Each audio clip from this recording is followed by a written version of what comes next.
Shalom, selamat pagi Bapak Ibu dan saudara-saudari sekalian. Bersyukur untuk hari yang indah. Mari kita berdoa untuk siap mendengarkan renungan firman Tuhan. Selamat pagi Bapak yang baik. Kami bersyukur untuk penyertaan Tuhan sepanjang malam hingga pagi hari ini kami bangun dengan tubuh yang sehat. Kami siap menerima berkat yang baru.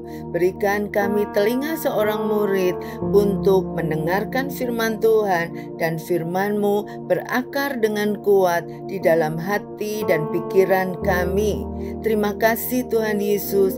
Dalam nama Tuhan Yesus kami berdoa dan mengucap syukur. Amin. Tema kita pagi hari ini, khotbah yang dihidupi.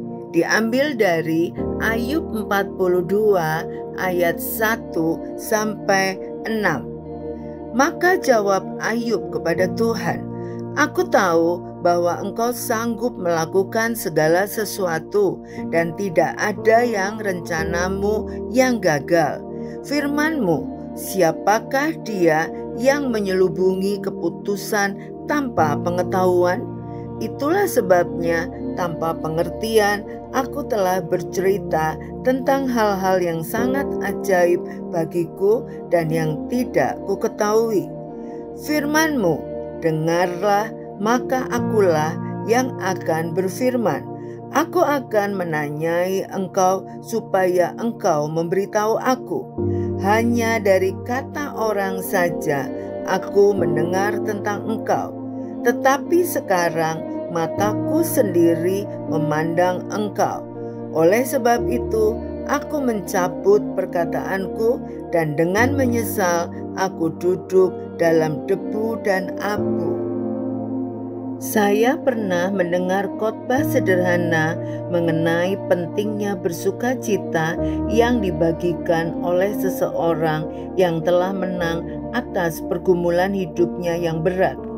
Bertahun-tahun lamanya ia bergumul untuk mampu menjaga agar sukacita tetap ada dalam dirinya setelah tragedi luar biasa yang menimpanya. Saya terkejut karena khotbah itu terasa punya kekuatan sekalipun isi khotbahnya tak membahas sesuatu yang baru.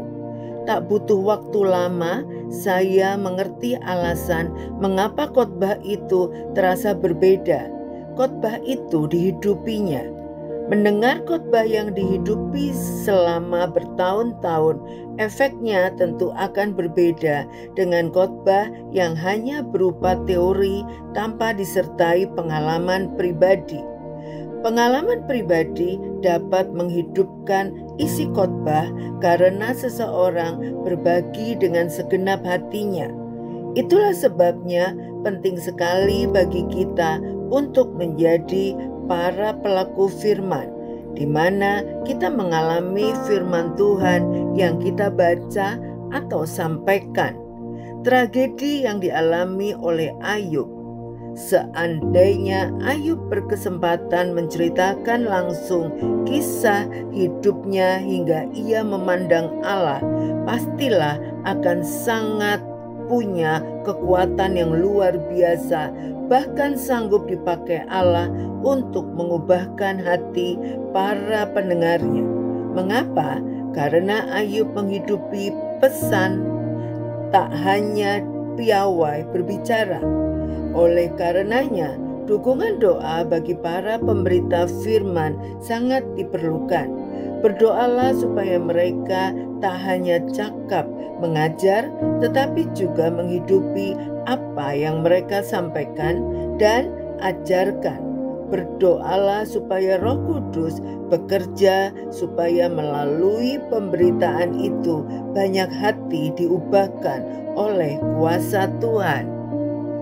Pada awal saya belajar berkhotbah, saya ingat pembimbing rohani saya hanya mengatakan, "Cukup bagikan pengalaman pribadimu bersama Tuhan." Betapa ajaibnya Tuhan waktu suatu hari saya berkhotbah kepada anak-anak muda tentang kekudusan. Dan ini bukan teori, tetapi saya benar-benar menghidupinya.